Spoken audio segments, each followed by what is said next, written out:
One day we're going to look back on the Nissan Juke and remember it for being ahead of its time, but we're also probably going to remember it for being ugly as hell. Seriously, whether you love it or hate it, you'd be hard-pressed to convince anyone that that thing's proportions are pretty. However, if it weren't for the Juke, we wouldn't be here in Texas right now for the launch of the 2018 Toyota CHR, the latest in a line of quirky subcompact crossovers. So let's take a closer look at what this tiny new Toyota has to offer.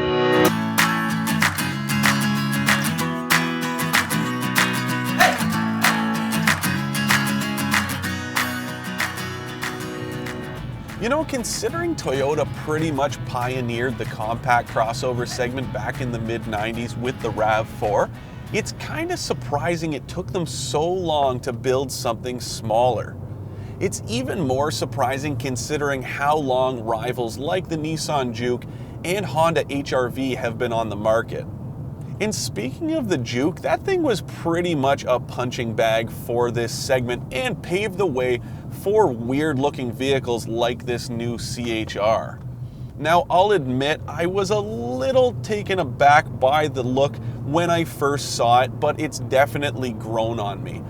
I don't think it's quite as quirky looking as the Nissan Juke, though I do think it will have its fair share of criticism for the polarizing looks. The front end of this new CHR looks almost identical to the Toyota RAV4, and it's only in profile that you'll notice how unique it is compared to a more traditional crossover. Once you get around back, you'll really notice the similarities between this thing and the Honda Civic hatchback. It's so bizarre to me how similar their designs are, right down to the shape of the taillights. I don't necessarily think it's a bad thing, though they are unique looking vehicles and they will take a little getting used to for some people. Now, the CHR may be classified as a crossover, and yes, it does ride taller than a hatchback, but there's not a whole lot separating this thing from a car when you get behind the wheel.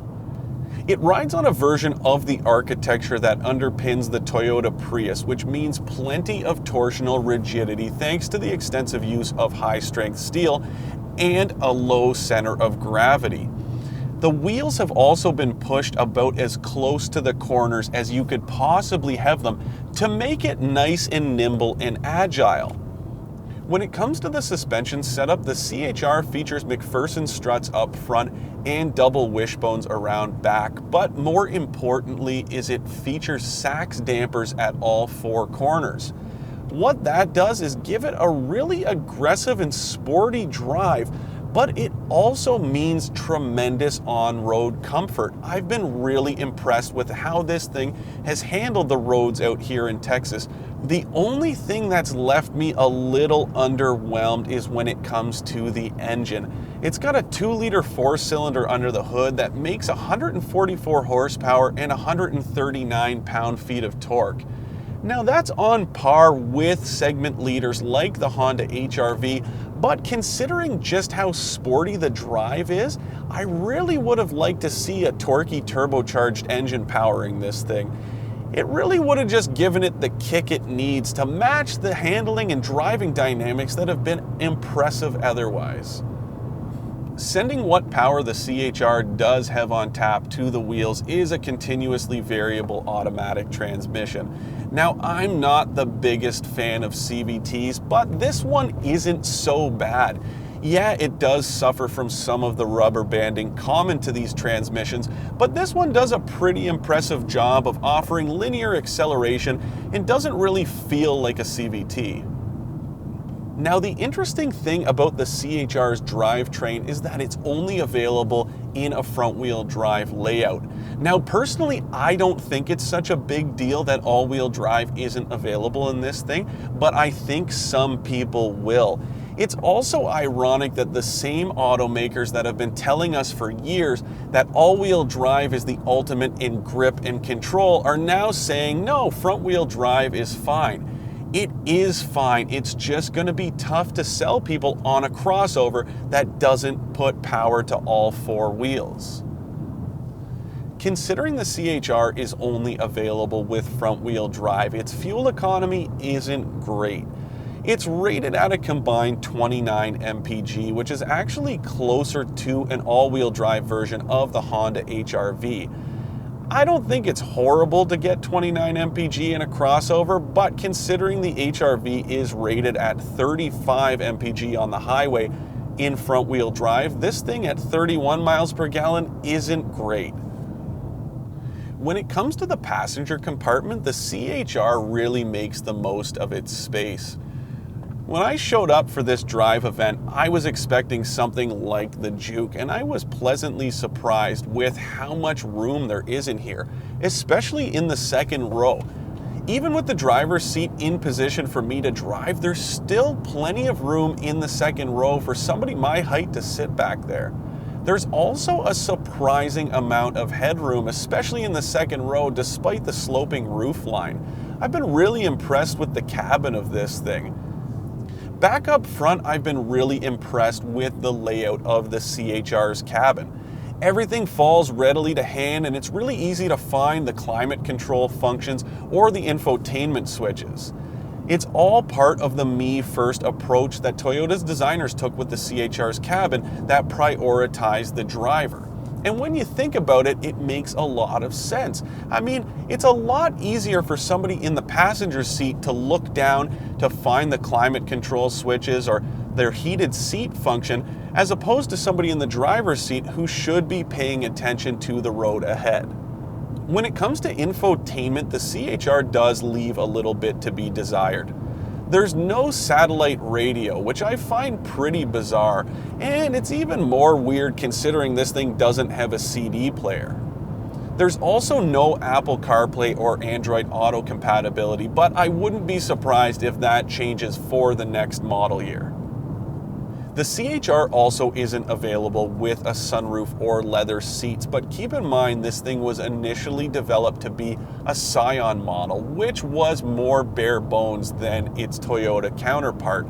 So it's not overly surprising that Toyota didn't integrate any of those features into the CHR. Where the CHR hits a home run, though, is when it comes to safety features.